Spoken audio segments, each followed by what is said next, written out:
U.S. troops are on the move in Syria. President Donald Trump's plan, announced last week, pulls out roughly 1,000 Americans from the northeastern part of the country, leaving about 200 at a base in southeast Syria. Now, the defense secretary says he's talking about leaving some other troops there to fight ISIS. Capitol Hill correspondent Jason Calvi joins us with more. Jason? Wyatt, President Trump says the ceasefire is working. It was brokered by the United States government after Turkey started attacking the Kurds last week. That came after the first pullout of American troops in Syria along the Turkish border. And today, even more American troops are leaving.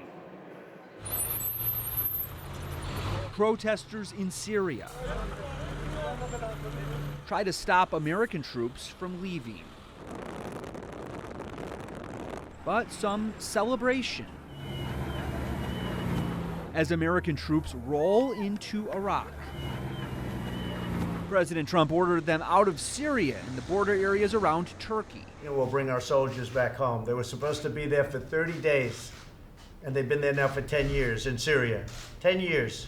They were supposed to go in, do a quick hit on ISIS, and come out. U.S. Defense Secretary Mark Esper says it'll take weeks to remove the 1,000 troops from northeast Syria. Until that time, our forces will remain in the towns that are located near the oil fields. The purpose of those forces, working with the SDF, is to deny access to those oil fields by ISIS and others who may benefit from their revenues that could be earned.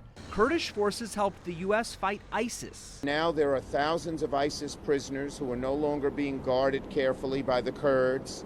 To say that the Turks and Syrians will guard them is awful because the Turks and Syrians don't have the same negative views of ISIS that we do. Today, President Trump shot that down. ISIS is being held by the Kurds, and I have an absolute commitment from Turkey that they're watching them just in case. So we have a double. We have the Kurds are watching them.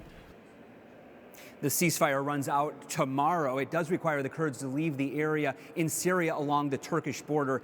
And tomorrow, right here on Capitol Hill, will be the testimony from the U.S. Special Envoy to defeat ISIS. Wyatt? Capitol Hill correspondent Jason Calvi reporting. Thanks, Jason.